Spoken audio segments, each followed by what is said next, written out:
नमस्कार, स्वागत है आप सभी का कालचक्र में। मैं हूं विपनेश माथुर और मेरे साथ हैं प्रश्न कुंडली विशेषज्ञ पंडित सुरेश पांडे जी। पंडित जी, बहुत बहुत स्वागत है आपका। धन्यवाद। क्या आपके घर में हमेशा रहता है अंधेरा? क्या आपके घर में हमेशा चलती है लाइट? तो ध्यान से देखिए कालचक्र। जी हाँ, अगर बात करें मेट्रो सिटीज की तो बहुत से ऐसे घर आपको देखने को मिल जाएंगे जहां दोपहर के समय भी लाइट जलानी पड़ती है। मतलब साफ है कि वो लोग पूरे दिन सनलाइट की रोशनी से अछूते रहते हैं। उनके घर में सूर्य की किरणें नहीं आती। इसके अलावा मौजूदा लाइफस्टाइल की वजह से भी लोग सनलाइट की रोशनी से दूर रहते हैं। ऐसे में आज पंडित सुरेश पांडे जी आपको सनलाइट से जुड़ी सबसे सटीक, यूनिक और जरूरी जानकारी देंगे। तो बने रहिए आज कालचक्र के साथ। इसके अलावा अगर आपका कोई भी सवाल है तो आप हमें फोन कर सकते हैं। हमारा नंबर नोट कर लीजिए, नंबर है 01206652 तो चलिए अपनी चर्चा को शुरू करते हुए सबसे पहले बात करते हैं सूर्य के महत्व की। हमारे शास्त्र, ब्रह्मांड और वास्तु में सूर्यदेव को इतना महत्व आखिर क्यों दिया गया है? सबसे पहले पंडित जी से यही जानते हैं। पंडित जी, सबसे पहले सूर्य का महत्व। जपा कुसुम संकाशम काश्यपेयम महादुतिम तमोवरिम सर्वपापघ्नम प्रणतोस्मि दिवाकरः सूर्याय नमः। ओम आकृष्णेन रजसा वर्तमानो निवेशयन् मृतं मृतं च हिरण्य सवितार्थेन देवो जाति भुवनानि पश्यन्। ओम घृणी सूर्याय नमः। भाई, 9 ग्रहों में सूर्य का सबसे महत्वपूर्ण स्थान है इस ब्रह्मांड में। ज्योतिष ग्रंथों के साथ ही वेदों में भी बताया गया है कि ब्रह्मांड का आधार सूर्य है। सूर्य ऊर्जा और रचनात्मकता का कारक ग्रह है। सूर्य की ऊर्जा से ही पृथ्वी पर जीवन है, ये बात विश्वास करिए।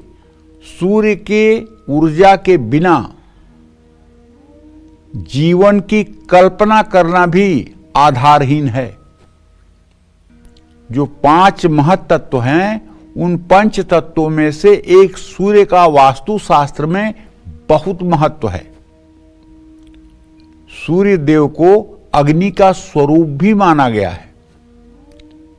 इसलिए वास्तुशास्त्र में सूर्य को बहुत खास माना जाता है। सूर्य धन, संपत्ति, ऐश्वर्य, अच्छा स्वास्थ्य, तेजस्विता प्रदान करने वाला ग्रह माना जाता है। वास्तु की पूर्व दिशा अगर दोष मुक्त रहे तो उस भवन का स्वामी और उसमें रहने वाले लोग महत्वाकांक्षी, सत्व गुणों से युक्त और तेजस्वी होते हैं।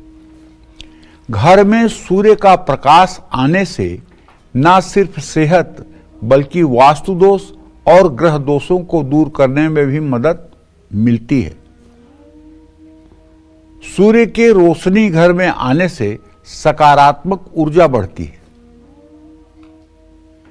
जिस घर में सूर्य की रोशनी कम पड़ती है या नहीं आती है, ऐसे घरों में सीलन जल्दी आती है और नमी रहती है। सीलन और नमी ये वास्तु दोष का एक बहुत बड़ा कारण है। ऐसे घर में कीड़े मकोड़े ज्यादा होते हैं, ये भी वास्तु दोष का एक कारण बनता है। सूर्य की रोशनी सेहत के लिए फायदेमंद है। आप भी समझ रहे हैं कि इस समय अक्सर लोग शरीर दर्द की बीमारी से परेशान हैं और जब जाते हैं चिकित्सालय में, अस्पताल में, तो डॉक्टर उनसे जो जांच कराने के लिए कहते हैं उसमें विटामिन डी का भी जांच होता है और विटामिन डी कम होने पर शरीर में दर्द होता है। फिर विटामिन डी की गोलियां लिखते हैं डॉक्टर। हकीकत यह है कि विटामिन डी सिर्फ और सिर्फ सूर्य की रोशनी से मिलता है। सूर्योदय के समय, सूर्योदय से 24 मिनट के अंदर सूर्य की किरणें अगर आपके शरीर पर पड़ रही हैं तो भरपूर मात्रा में विटामिन डी आपके शरीर में संरक्षित हो रही है। इसीलिए सनातन धर्म में प्रातः अर्घ का विधान किया गया है। प्रातः काल जो सूर्य को अर्घ देने का विधान है वो सिर्फ इसलिए है कि उगते हुए सूर्य की किरणें जब मनुष्य पर पड़ेंगी तो वह स्वस्थ, प्रसन्न और निरोग रहेगा। इसीलिए सूर्य को प्रातः काल अर्घ देने की व्यवस्था शास्त्रों में की गई है। और सायंकाल सूर्यास्त से भी 24 मिनट पहले सूर्य की किरणें विटामिन डी देती हैं। अगर उस समय भी सूर्य को अर्घ दिया जाए और गायत्री मंत्र का जप किया जाए तो एक तरफ जहां सेहत ठीक होगी, दूसरी तरफ वहीं आत्मविश्वास भी मजबूत होगा। और जैसे घर के वास्तु के बारे में मैं आपको बता रहा हूं कि घर का वास्तु तभी ठीक रहेगा जब सूरज की किरणें आपके घर में आएंगी। अगर सूरज की किरणें आपके घर में नहीं आएंगी तो निश्चित रूप से यह एक प्रकार का वास्तु दोष ही है। पहले जो मकान बनते थे उनके चारों तरफ खुला वातावरण होता था और खिड़कियां, रोशनदान सभी दिशाओं में होता था। इसीलिए ईशान कोण में पूजा स्थान बनाया गया है ताकि ईशान कोण के आपके कमरे में खिड़कियों से रोशनी आकर के और आपके पूजा स्थान में पहुंच सके, जिससे हानिकारक बैक्टीरिया मर सकें और सूरज की रोशनी में आप अपनी पूजा संपन्न कर सकें, आप स्वस्थ रह सकें। पूजा करके जब आप 7:30 बजे तक खाली हो जाएं तो इसके बाद आप नाश्ता और जलपान के लिए सोचेंगे तो सूरज थोड़ा सा और साउथ ईस्ट में जाकर के आपके किचन में अपनी रोशनी डालेंगे। अगर आपके किचन की खिड़की पूर्व दिशा में खुलती है तो निश्चित रूप से सूरज की रोशनी आपके किचन में खेलेगी। उससे वहां हानिकारक जो विषाणु हैं, जीवाणु हैं, वो नष्ट होंगे और वहां का वास्तु ठीक हो जाएगा। इसी तरह से थोड़ी देर के बाद जब आप विश्राम की अवस्था में जाएंगे या मकान मालिक अपने साउथ वेस्ट के डायरेक्शन में जाएगा तो सूरज की रोशनी साउथ वेस्ट के कमरे में पूरे दिन सूर्यास्त तक खेलेगी। ऐसे में जो घर का मुखिया है, जो पूरे घर की व्यवस्था देखता है, उसको अंधेरे से कोई तकलीफ नहीं होगी और वो प्रसन्नता पूर्वक अपने कामकाज को निपटाएगा। तो कहने का मतलब यह है कि सूर्य की स्थिति, अच्छा शरीर में भी अगर जन्मकालिक सूर्य नीच राशि में है, नीच नवांश में है, पापक ग्रहों के साथ है, पापक ग्रहों की दृष्टि में है, तो ऐसे आदमी का आत्मबल बहुत कमजोर होता है। लेकिन अगर सूर्य की स्थिति बहुत अच्छी है, सूर्य मेष राशि के 10 डिग्री पर है, तो ऐसा आदमी चाहे झोपड़ी में पैदा हुआ हो, उसको चक्रवर्ती सम्राट बनने से कोई रोक नहीं सकता है। सूर्य एक इकलौता ऐसा ग्रह है। और अगर सूर्य तुला राशि के 10 डिग्री पर हो तो कुबेर का भी बेटा हो भीख मांग के मरेगा। चाहे जितने राजयोग कुंडली में भरे हों, भरे रहने दीजिए। वो तभी तक उसकी आजीविका चलेगी जब तक उसका पिता जीवित रहेगा।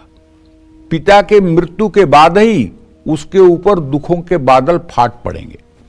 तो कहने का मतलब सूर्य इस सृष्टि का आधार है, मैं सिर्फ ये बताना चाहता हूं। और हर सनातनी का धर्म होता है कि वो स्वयं सूर्य को नित्य अर्घ दे और अपने बच्चों को बचपन से ही संस्कार देने की कोशिश करे, सूर्य की उपासना बताने की कोशिश करे, सूर्य का महत्व बताने की कोशिश करे। हम अपने बच्चों को घर, मकान, बैंक बैलेंस कम देने की कोशिश करें, संस्कार ज्यादा देने की कोशिश करें। अगर बच्चा संस्कारी होगा तो वो सब कुछ बना लेगा, और अगर बच्चे का संस्कार नहीं है तो आप चाहे जितना बना दीजिए, उसको सब मिट्टी में मिलाने में समय नहीं लगेगा। इसलिए छोटे बच्चों को 3 साल, 4 साल, 5 साल के बच्चों को संस्कार दीजिए। अब 22 साल वाला बेटा आपके समझाने से नहीं समझेगा। वो आप भाषण देते रहिए, आपका भाषण एक कोने में पड़ा रहेगा।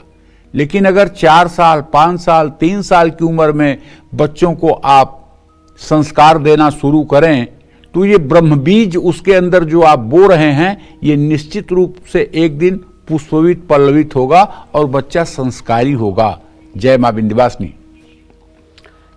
तो चलिए अब राशिफल की शुरुआत कर लेते हैं और सबसे पहले हम बात करेंगे मेष राशि की। कैसी रहेगी आर्थिक स्थिति, कामकाज, रिश्ते, सेहत, साथी क्या है आज का उपाय आपके लिए, शुभ अंक क्या है, शुभ रंग क्या है, जानते हैं। देखिए, वैसे तो रोज ही बता रहा हूं, लेकिन आज भी बता रहा हूं कि राहु आपके व्यय भाव में है, तो पैसे तो खर्च होंगे, लेकिन संभाल कर खर्च करिए। जहां जरूरत न हो वहां वाहवाही में आकर के मत खर्च करिए। आपके दसम भाव में शुक्र की स्थिति इस बात का संकेत है कि आज काम काज को लेकर के कोई आप नई योजना बना सकते हैं।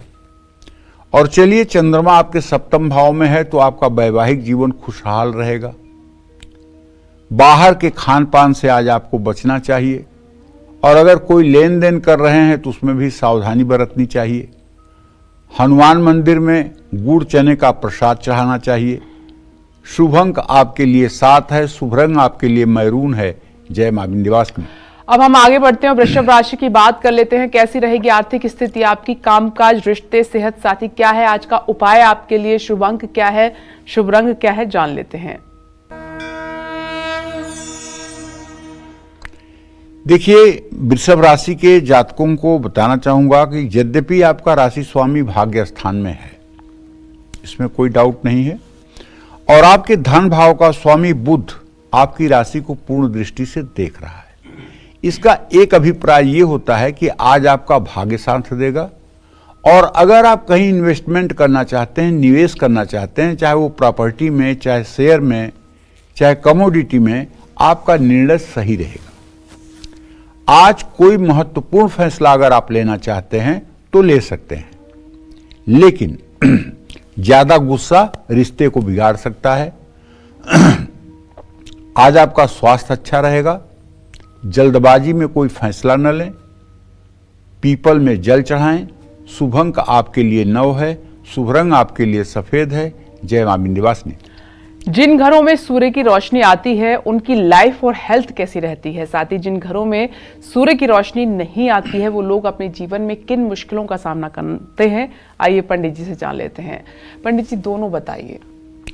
जब जाड़ा के दिनों में ऐसा कभी होता है कि 10-5 दिन लगातार सूरज नहीं दिखाई देता है, तो आप जरा सा वनस्पतियों पर ध्यान दीजिए। गेहूं के खेत को देखिए और दूसरी वनस्पतियों को देखिए, सारी पत्तियां पीली पड़ने लगती हैं, सारी फसल पीली पड़ने लगती है। केवल सूर्य की 10 दिन रोशनी जमीन पर ना पड़े तो सारी फसल पीली पड़ने लगती है, और सूर्य के निकलते ही 2-4 दिन के अंदर वही सारी वनस्पतियां एकदम हरी भरी हो जाती हैं। तो जब निर्जीव वनस्पति पर इतना प्रभाव सूर्य का है, तो जरा आप कल्पना करिए जीवधारी मनुष्य के ऊपर इसका कितना प्रभाव होगा।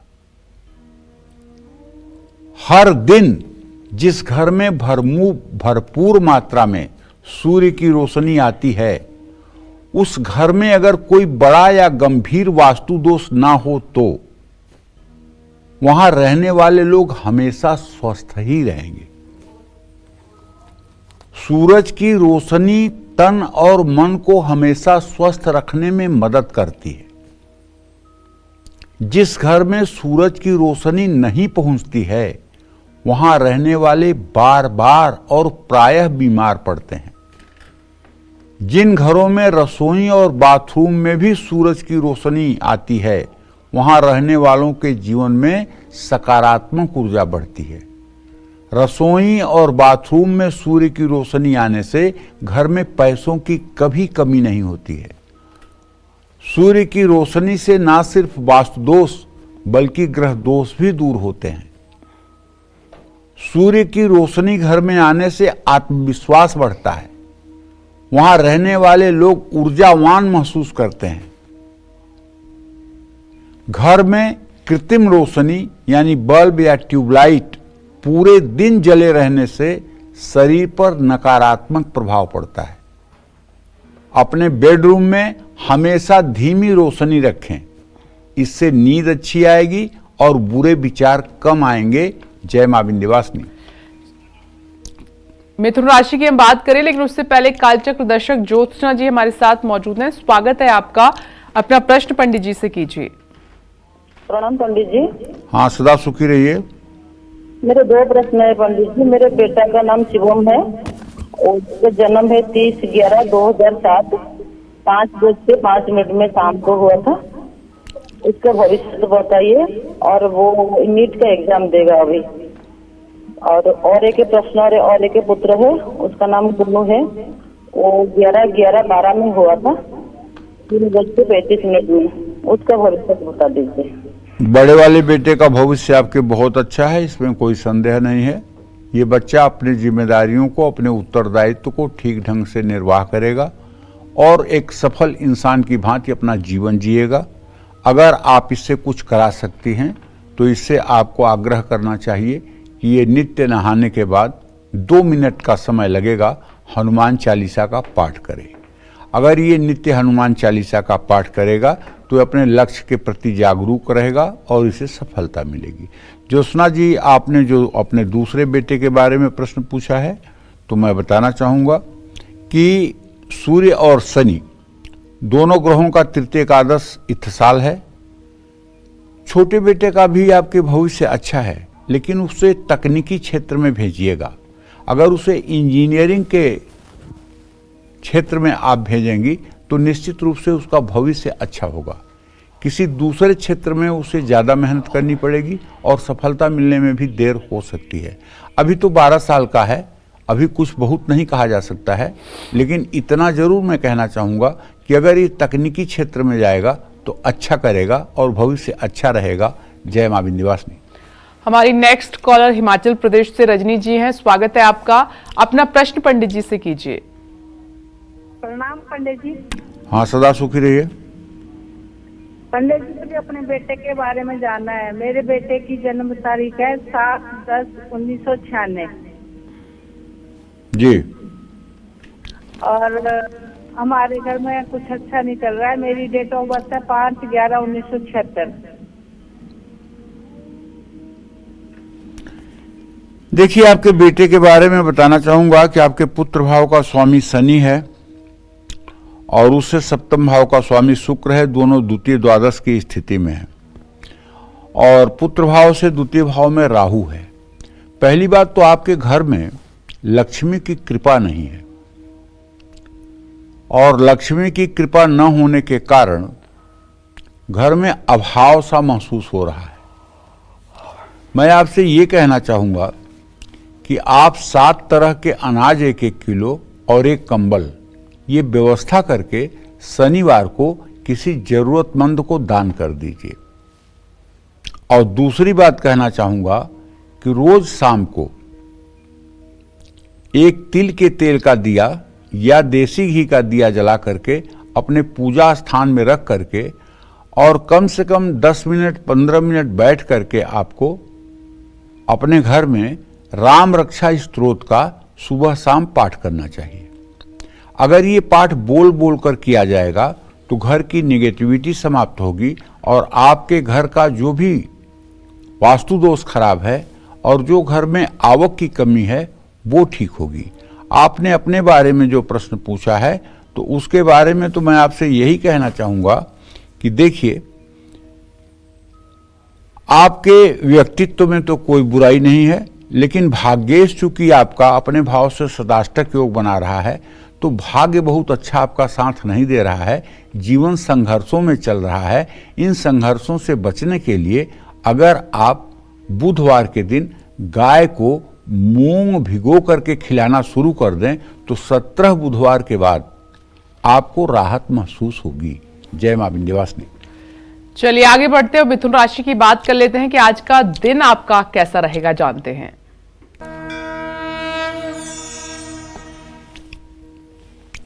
मिथुन राशि के जातकों को बताना चाहूंगा कि आपका राशि स्वामी इस समय बुध वृश्चिक राशि में गोचर कर रहा है। आपके धन भाव में मंगल आय भाव का स्वामी होकर के विराजमान है। यद्यपि मंगल है तो नीच राशि में, लेकिन बुध के नवमांश में है, कन्या के नवमांश में है। इसलिए अगर पहले से कोई पैसा आपका कहीं रुका हुआ है, पैसा फंसा हुआ है, पेमेंट रिलीज नहीं हो रही है, तो उसे वापस मिलने की पूरी संभावना बनी हुई है। और हाँ, आपके गमन स्थान का शनि चंद्रमा से इत्तेसाल कर रहा है, इसलिए कोई व्यावसायिक कारोबारी यात्रा आपको करनी पड़ सकती है। आज आपको कोई पुराना दोस्त मिल सकता है।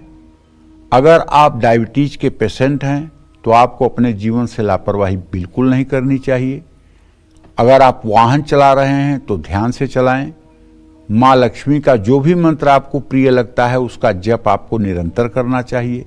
शुभ अंक आपके लिए 5 है, शुभ रंग आपके लिए ग्रे है। जय मां विंध्यवासिनी। और अब बात करते हैं कर्क राशि की। जानते हैं कि आज आपका भाग्य कितना साथ देगा।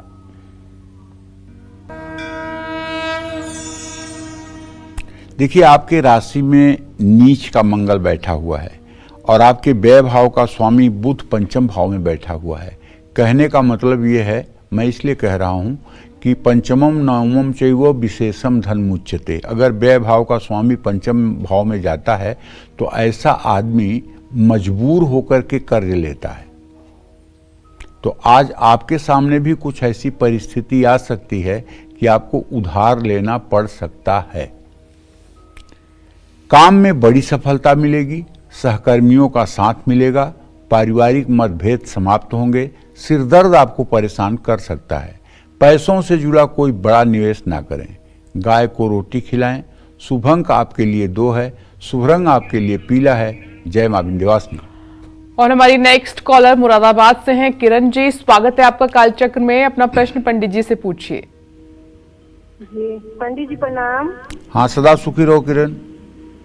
पंडित जी मैं मुरादाबाद से बोल रही जी। हूँ। मेरे बच्चों के बारे में जरा भविष्य से बताइए पंडित जी। मैं तो बहुत ही परेशान हूँ। मकान का ऋण मेरा नहीं चुक पा रहा है और बहुत छोटा मोटा काम है मेरे पति का, जिससे बस गुजारा ही चल रहा है। लेकिन मेरे बड़े बेटे का जन्म पंडित जी 25 नवंबर 2002 है, शाम को 3:45। और छोटे बेटे का जन्म आज बड़ी सौभाग्य की बात फोन लगा है पंडित जी। आज मेरे बेटे का जन्मदिन है 25/12/2003, 5:30 दिन बृहस्पतिवार। दोनों के भाग्य में कोई सरकारी नौकरी का योग है या नहीं है पंडित जी? प्लीज कृपा करके बताइए। देखिए, पहले आपके बेटे के जन्मदिन की ढेर सारी शुभकामना देना चाहूंगा और मां विंध्यवासिनी से प्रार्थना करूंगा कि उसका जीवन मंगलमय हो। जहां तक आपने प्रश्न किया है अपने बड़े बेटे के भविष्य को जानने के लिए और उसकी सरकारी नौकरी के जानने के लिए, तो शुक्र और चंद्रमा दोनों का चतुर्थ दृष्टि से इत्तेसाल, चतुर्थ दशम दृष्टि से इत्तेसाल हो रहा है। बड़े बेटे के किस्मत में सरकारी नौकरी नहीं है। उसे अब प्राइवेट सेक्टर में अपनी किस्मत आजमानी चाहिए और अपनी आजीविका के लिए प्रयास करना चाहिए। जहां तक आपने अपने छोटे बेटे के बारे में किरण प्रश्न किया है, तो उसके बारे में बताना चाहूंगा। बुध और बृहस्पति की स्थिति अभी परस्पर सप्तमस्त है, लेकिन अभी वो 21 साल का होने जा रहा है। 2003 का पैदा हुआ है। तो ऐसे में 9 जून 2025 के बाद 9 जून को बुध और बृहस्पति दोनों एक राशि और एक अंश पर होंगे। उसके बाद ये जीवन में डिसाइड करेगा कि इसे सरकारी क्षेत्र में जाना है कि प्राइवेट क्षेत्र में जाना है। अगर सरकारी क्षेत्र में जाना होगा तो बैंकिंग, इंश्योरेंस और एजुकेशन में जा सकता है, और अगर प्राइवेट क्षेत्र में जाना होगा तो किसी कारपोरेट का भी हिस्सा बन सकता है। हाँ, आप अगर अपने घर की परेशानी दूर करना चाहती हैं और परेशानियों से बाहर निकलना चाहती हैं, तो आपको चाहिए कि सुबह शाम श्री सूक्तम के 16 मंत्रों का संस्कृत में 16 बार सुबह 16 बार शाम को घी का दिया जलाकर पाठ करिए। महालक्ष्मी का चित्र घर में लगाइए। नित्य महालक्ष्मी को चंदन लगाइए, लाल फूल चढ़ाइए, कुछ भोग लगाइए, काजू, किशमिश, मिश्री, न कुछ हो तो गुड़ या चीनी का भोग लगाइए और उनके सामने पीने के लिए एक छोटी सी गिलास में पानी रखिए। कपूर से आरती करिए। अगर ये उपाय आप लगातार 3 साल तक कर देंगी तो आपके घर का अभाव जिंदगी भर के लिए समाप्त हो जाएगा। लेकिन इसका चमत्कार एक दो महीने या एक दो दिन में नहीं होता है। ये एक लंबी प्रक्रिया के तहत आपको चलना पड़ेगा, इसमें आपको लाभ मिलेगा, तभी आपका कार्यक्रम देखना सफल होगा। जय मां विंध्यवासिनी। सूर्य की रोशनी कैसे आपकी सेहत और किस्मत दोनों को चमका सकती है, यही कालचक्र में आज पंडित जी आपको बता रहे हैं। अपनी चर्चा को आगे बढ़ाते हुए बात करते हैं सूर्य की रोशनी की। सूर्य की रोशनी कैसे आपको सम्मान और सफलता दिला सकती है, आइए पंडित जी से समझते हैं। पंडित जी, कैसे मान सम्मान की प्राप्ति हो सकती है सूर्य की रोशनी से? जिसका आत्मविश्वास मजबूत होगा, जिसके चेहरे पर एक तेज होगा, जिसका आभा मंडल ऐसा होगा कि उससे मिलने वाला व्यक्ति प्रभावित हो जाएगा, तो बताओ उसे मान सम्मान कैसे नहीं मिलेगा। और जब आदमी का चेहरा मलिन होगा जी, मुखाकृति उदास होगी, उदासीनता चेहरे पर दिखाई दे रही होगी, दुख और विषाद के भाव चेहरे पर दिखाई दे रहे होंगे, तो ऐसे व्यक्ति से कोई आकर्षित क्यों होगा? ऐसे व्यक्ति को लोग महत्व क्यों देंगे? बिल्कुल सही बात है। ये दुनिया जो है, कोई यहाँ किसी को प्यार नहीं करता है विपनेश। यहाँ लोग अपने स्वार्थ पर दूसरे को प्यार करते हैं। पति अपने पत्नी को स्वार्थ के लिए प्यार करता है, पत्नी अपने पति को स्वार्थ के लिए प्यार करती है। और यहाँ केवल एक रिश्ता है जो बिना स्वार्थ के प्यार करता है, वो रिश्ता है माँ का। बाकी सारे रिश्ते स्वार्थ पर प्यार करते हैं। जो दोनों के बीच में स्वार्थ है उसे हटा दिया जाए तो मतलब कि निश्चित रूप से प्यार समाप्त हो जाएगा जी। तो जब हमारे अंदर आत्मविश्वास होता है, जब हमारे अंदर एक दृढ़ इच्छा शक्ति होती है, जब हमारा विल पावर मजबूत होता है और हमारा आत्मविश्वास हमारे चेहरे से झलकता है, तो हमें समाज में सम्मान बिना मांगे मिलता है। और ये सूर्य ग्रह की मजबूती की वजह से होता है। हाँ, क्योंकि दो चीजें मैं बताऊं आपको, दो चीजें ऐसी हैं जो बिना मांगे मिलती हैं और प्रयास करने पर कभी नहीं मिलती हैं। जैसे योग और भोग। अगर आप योग्य हैं तो सब कुछ आपको मिलेगा, इसको कहते हैं योग। अप्राप्त की प्राप्ति योग है। और भोग, भोग का मतलब सुख सुविधा। अगर आपके अंदर योग्यता है तो ये बिना मांगे सारी चीजें आपको मिलेंगी। योग और भोग जी किसी के परिश्रम से प्राप्त नहीं होता है, ये अपने आप सफलता के परिणाम स्वरूप अपने आप प्राप्त होता है। तो मध्य रात्रि से तड़के 3 बजे तक सूर्य पृथ्वी के उत्तरी भाग में होता है। ये समय सबसे गोपनीय माना जाता है। इस दिशा में कीमती वस्तुएं रखना लाभकारी होता है। सूर्योदय से पहले रात 3 बजे से सुबह 6 बजे का समय ब्रह्म मुहूर्त होता है। इस समय सूर्य पृथ्वी के उत्तर पूर्वी भाग में होता है। ये समय चिंतन, मनन, अध्ययन करने के लिए बेहतरीन होता है। इसीलिए विद्यार्थियों को कहा जाता है कि आप ब्रह्म मुहूर्त में उठ करके पढ़ाई करें। ब्रह्म मुहूर्त में उठकर पढ़ाई करने वाला जो बच्चा होता है वो निश्चित रूप से मेधावी और प्रतिभा संपन्न होता है। सुबह 6 बजे से 9 बजे तक सूर्य पृथ्वी के पूर्वी हिस्से में रहता है। घर ऐसा बनाएं कि इस समय सूर्य की पर्याप्त रोशनी घर में आ सके। सुबह 6 से 9 बजे के बीच घर के सभी खिड़की और दरवाजे खोल कर रखना चाहिए। इस समय जिन लोगों के घरों में भरपूर मात्रा में सूर्य की रोशनी आती है, उस मकान का स्वामी मान सम्मान और सफलता प्राप्त करता है, इसमें कोई संशय नहीं है। जय मां विंध्यवासिनी। चर्चा हमारी आगे भी जारी रहेगी, लेकिन अभी सिंह राशि की हम बात कर लेते हैं। आज आपका पूरा दिन कैसा रहेगा जान लेते हैं।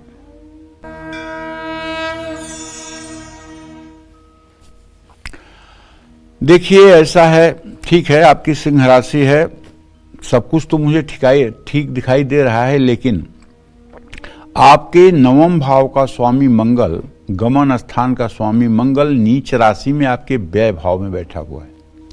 अगर आज आप यात्रा करना चाहते हैं तो धन हानि हो सकती है, इसलिए अगर यात्रा करना बेहद आवश्यक है तो पूर्ण रूपेण सतर्क होकर के लापरवाही में यात्रा ना करें। ऑफिस में किसी प्रकार के विवाद से बचना चाहिए।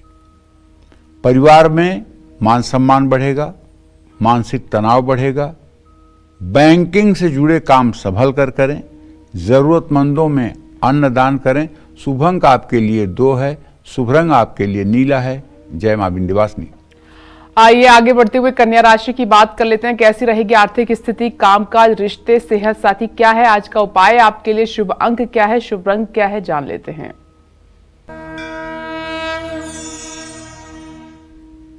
देखिए, कन्या राशि के जातकों को बताना चाहूंगा कि आपका राशि स्वामी बुध इस समय वृश्चिक राशि में गोचर कर रहा है और आपके 10वें भाव का स्वामी बुध है जो अपने भाव से सदाष्टक योग बना रहा है। इसका मतलब अगर आप व्यवसायी हैं, नौकरी नहीं, अगर आप व्यवसाय करते हैं तो आपको कारोबार में आपके ही डिसीजन से कुछ नुकसान हो सकते हैं, इसलिए बड़ी सावधानी से डिसीजन लें। अगर आप नौकरी करना चाहते हैं तो नौकरी के लिए आपको कॉल आएगी। परिवार के संग घूमने का अवसर मिलेगा। भाग दौड़ में चोट लग सकती है। उधार के लेन देन से बचना चाहिए। ये जाड़े का सीजन है। अगर आप जरूरतमंदों में कपड़े दान कर सकते हैं, ऊनी कपड़े दान कर सकते हैं तो बहुत पुण्य मिलेगा। शुभ अंक आपके लिए 3 है, शुभ रंग आपके लिए गुलाबी है। जय मां विंध्यवासिनी। और क्या आपका बाथरूम और किचन हमेशा गीला रहता है? क्या आपके स्टडी रूम में सनलाइट नहीं पहुंचती है? क्या है सनलाइट और घर के वास्तु का कनेक्शन? आइए जान लेते हैं पंडित जी से। पंडित जी बताइए। देखो, सुबह 9 बजे से दोपहर 12 बजे तक सूर्य पृथ्वी के दक्षिण पूर्व में होता है। घर में ये समय भोजन पकाने के लिए उत्तम होता है, भोजन बनाने के लिए उत्तम होता है। इस समय रसोई और बाथरूम भी गीले होते हैं। वहां ऐसे में जिस घर में रसोई और बाथरूम सूखे नहीं रहते हैं, ऐसे घरों में रहने वालों की सेहत पर नकारात्मक प्रभाव पड़ता है। रसोई बिल्कुल सूखी होनी चाहिए, उसकी फर्श बिल्कुल सूखी होनी चाहिए। चिपचिपी और गीली रसोई हर समय हो और आप आते जाते गीले में आ रहे हैं, जा रहे हैं, तो आपके रसोई का खाना जो भी खाएगा, आपके रसोई का भोजन जो भी करेगा, सबके स्वास्थ्य में गिरावट रहेगी। इसी तरह से दोपहर 12 बजे से 3 बजे तक आराम का समय होता है। सूर्य अब दक्षिण में होता है। इस दिशा में बेडरूम बनाने से लाभ मिलता है। दोपहर 3 से शाम 6 बजे तक पढ़ने और काम करने का समय होता है। इस समय सूर्य दक्षिण पश्चिम भाग में होता है। ऐसे में अपना स्टडी रूम दक्षिण पश्चिम दिशा में बनवाएं, जिससे यहां पर्याप्त मात्रा में रोशनी आ सके। लेकिन दक्षिण पश्चिम दिशा में मास्टर बेडरूम होना चाहिए शास्त्र के अनुसार।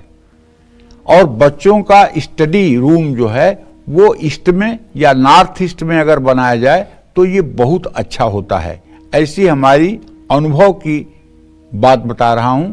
बच्चों का अगर स्टडी रूम पूरब दिशा में या उत्तर पूर्व दिशा में बनाया जाए और बच्चे ईस्ट फेसिंग होकर के पढ़ें, या ईस्ट फेसिंग नहीं हो सकते हैं तो नॉर्थ फेसिंग होकर पढ़ें, तो निश्चित रूप से उनकी पढ़ाई अच्छी होगी, इसमें कोई संदेह नहीं है।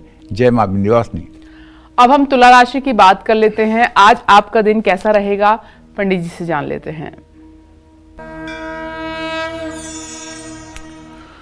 आज तुला राशि में चंद्रदेव प्रवेश कर चुके हैं और आपके 10वें भाव में नीच का मंगल है। खास करके उन लोगों को बताना चाहता हूं जो सारा काम ऑनलाइन करते हैं, तो ऑनलाइन फ्रॉड से आज आपको खुद को बचाना चाहिए। आज अगर आप जो भी काम करेंगे उसका क्रेडिट आपको मिलेगा। गलतफहमी से रिश्ते बिगड़ सकते हैं। मौसमी बीमारियों से बचना चाहिए। नई प्रॉपर्टी में जल्दबाजी न करें। घर के बुजुर्गों का आशीर्वाद लें। शुभ अंक आपके लिए 1 है, शुभ रंग आपके लिए समुद्री हरा है। जय मां विंध्यवासिनी। और सूर्य की रोशनी और घर की दिशाओं का क्या कनेक्शन है, आइए ये भी पंडित जी से समझ लेते हैं। तो पंडित जी, सूर्य की रोशनी और घर की दिशाएं, इनका कनेक्शन अब समझाइए। अब देखिए, शाम 6 बजे से रात 9 बजे तक का समय खाने, बैठने और पढ़ने का होता है। ऐसे में घर का पश्चिमी कोना भोजन या बैठक कक्ष के लिए शुभ होता है। अब आपको एक बार बताऊं, आपको आश्चर्य होगा। अगर आप कभी जम्मू कश्मीर में पठानकोट, कठुआ गए हों, तो गर्मी के दिनों में वहां पर सूर्यास्त 7:30 बजे होता है। जब सूरज बंगाल में, कलकत्ता में अस्त होगा, उसके कम से कम 1.5 घंटे बाद वहां सूर्यास्त होगा। यही अपने ही देश में इतना अंतर है। जब सूरज बनारस में उदय होता है तो उसके 24 मिनट बाद दिल्ली में उदय होता है। जब सूरज बनारस में उदय होता है तो उसके 37 मिनट बाद सूरज बंबई में उदय होता है। तो कहने का मतलब यह है कि शाम को 6 से 9 के मध्य रात्रि के समय सूर्य घर के उत्तर पश्चिम में होता है। यह स्थान शयन कक्ष पालतू जानवरों को रखने के लिए भी उपयोगी है। इस दिशा में जो लोग मान लो फ्लैट में नहीं रहते हैं, मान लो घर में रहते हैं और खुले जगह में उनका आवास बनाने की भगवान ने सुविधा दी है, गांव में जो लोग रहते हैं और पशु रखते हैं और पशु बीमार होते हैं, पशु मर जाते हैं, तो उनको चाहिए कि अपने पशुओं को रखने का स्थान नॉर्थ वेस्ट के डायरेक्शन में रखें और पशुओं को चारा खाते समय उनका मुंह उत्तर दिशा की तरफ रहे। अगर ऐसी व्यवस्था हो जाए तो निश्चित रूप से पशु वहां पर सुखपूर्वक रहेंगे। और हां, अगर आप गाय पालते हैं और गाय बार बार बीमार होती है तो आपको एक अचूक उपाय बताता हूं, आपकी गाय कभी एक दिन के लिए, 1 घंटे के लिए बीमार नहीं होगी।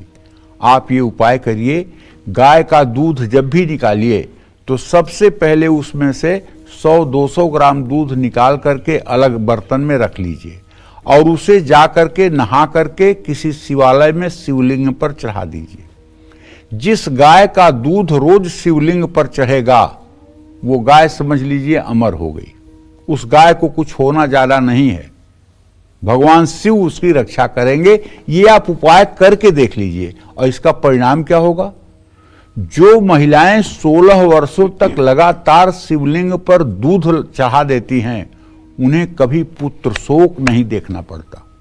वो अपने जीते जी कभी अपने बेटों की दुर्गति नहीं देख सकती, ये गारंटी है। 16 साल तक नियमित शिवलिंग पर दूध चढ़ाने वाली महिलाएं कभी पुत्र शोक को नहीं प्राप्त होती हैं। और अगर आप नहीं जा सकते हैं शिवालय में, शिवालय दूर है, तो अपने घर में ही पारे का शिवलिंग रख लीजिए और पारे के शिवलिंग पर श्रृंगी में गाय का दूध भरकर और उससे शिवलिंग का अभिषेक करिए। मंत्र नहीं आता है तो नमः शिवाय बोलिए या YouTube पर रुद्र सूक्तम टाइप कर दीजिए, वो बजेगा, तब आप अभिषेक करिए, फल मिलेगा आपको। जय मां विंध्यवासिनी। आइए जल्दी से वृश्चिक राशि की बात कर लेते हैं, कैसा रहेगा आपका दिन जानते हैं। देखिए, वृश्चिक राशि के जातकों को बताना चाहूंगा कि आपके राशि में बुध की स्थिति है, आपके द्वितीय भाव में सूर्य, तृतीय भाव में शुक्र, चतुर्थ भाव में शनि, पंचम में राहु की स्थिति है। ऐसे में निश्चित रूप से मैं कह सकता हूं कि आज आपको बीमारियों पे खर्च करना होगा और कहीं जानबूझ करके आपको इन्वेस्टमेंट नहीं करना चाहिए।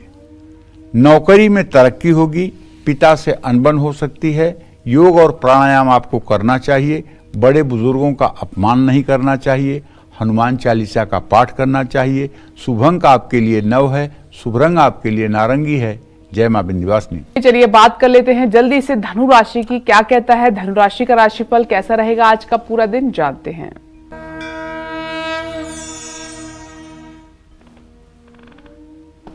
धनु राशि के जातकों को बताना चाहूंगा कि आपके राशि में सूर्य की स्थिति है, व्यय भाव में बुध है, शॉपिंग पर पैसा आज आप बहाएंगे।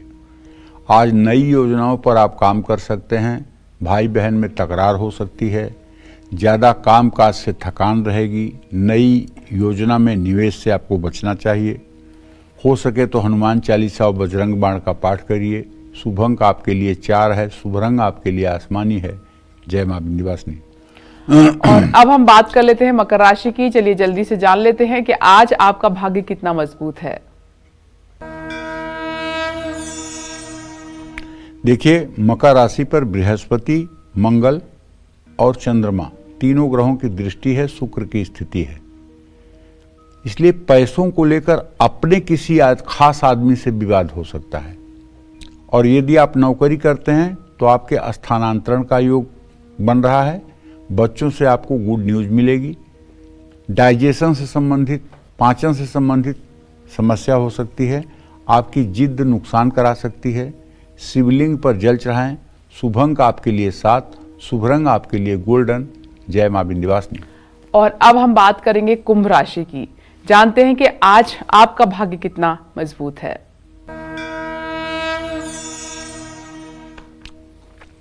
कुंभ राशि के जातकों को बताना चाहूंगा कि आपके राशि में शनिदेव विराजमान हैं और आपके धन भाव में राहु, लेकिन आपके आय भाव में सूर्य ये कह रहे हैं कि आपको नए आय स्रोत मिलेंगे।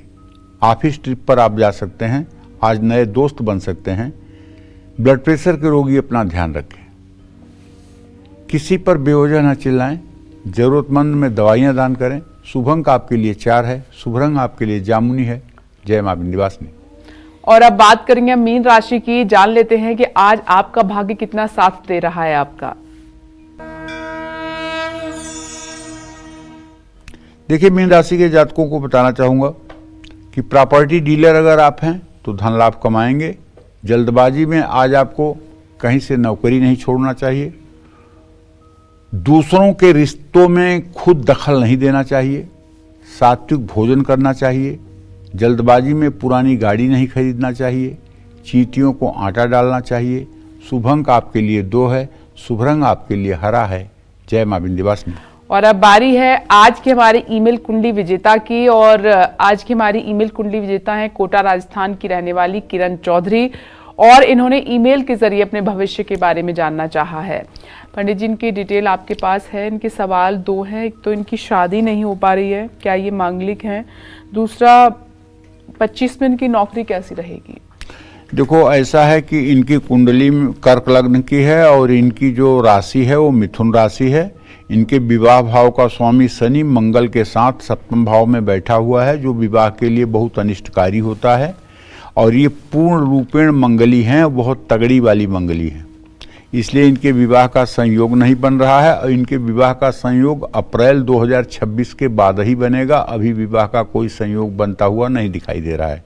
दूसरी बात, विवाह के बाद भी इनके वैवाहिक जीवन में बहुत तनावपूर्ण स्थिति रहेगी।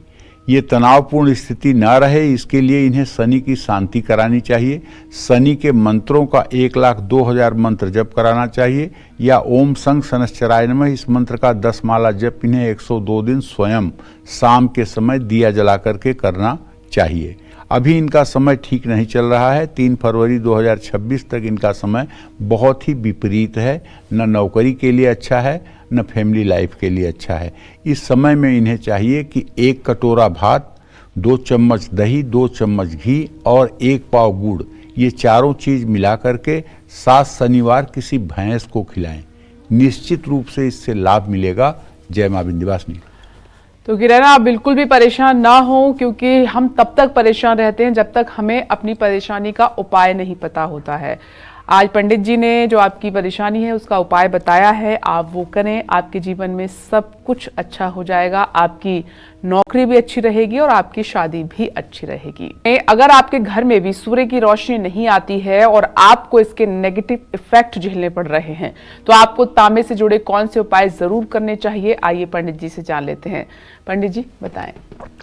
देखिए, अगर आपके घर में सूरज की पर्याप्त रोशनी नहीं आती है, आप किराए के मकान में रहते हैं और कुछ बदलाव भी नहीं कर सकते हैं, तो ऐसे में सूरज की रोशनी घर में न आने से आपको नुकसान ना हो, इसके लिए आप तांबे के सूर्य से कौन से उपाय कर सकते हैं, ये मैं आपको बताता हूँ। अगर आर्थिक संकट है, बचत नहीं होती है, तो घर की उत्तर दिशा में तांबे का सूर्य लगाइए। मिलता है, दुकानों पर मिलता है, सूरज का पूरा आकार बना हुआ तांबे पर मिलता है। बच्चों की एकाग्रता कमजोर है, पढ़ाई में मन नहीं लगता है, तो तो बच्चों के स्टडी टेबल के ठीक सामने पूरब की दीवार पर आप तांबे का सूर्य लगाइए। घर में अगर बीमारियां ज़्यादा हैं तो ड्राइंग रूम में या घर के पूर्वी हिस्से में तांबे का सूर्य लटका दीजिए। घर की दक्षिण पूर्व दिशा में तांबे का सूर्य लटकाने से घर में अन्न की कमी नहीं होती है। घर की महिलाओं का स्वास्थ्य भी बना रहता है। घर में कलेश रहता है और अशांति है तो घर के मुखिया को अपने बेडरूम में पूरब दिशा में सूर्य प्रतिमा लगानी चाहिए। सूर्य देव की प्रतिमा लगाने से हर समय सुख की अनुभूति होगी। तांबे का सूर्य होना चाहिए। कारोबार में नुकसान हो रहा है, नौकरी ठीक नहीं चल रही है तो अपने डेस्क पर तांबे का सूर्य रखें। परिवार की सुख शांति के लिए अपने घर के मंदिर में सूर्य देव की प्रतिमा स्थापित करें या तांबे का सूर्य रखें। मान सम्मान की प्राप्ति के लिए अपने बेडरूम में तांबे की सूर्य प्रतिमा रखें।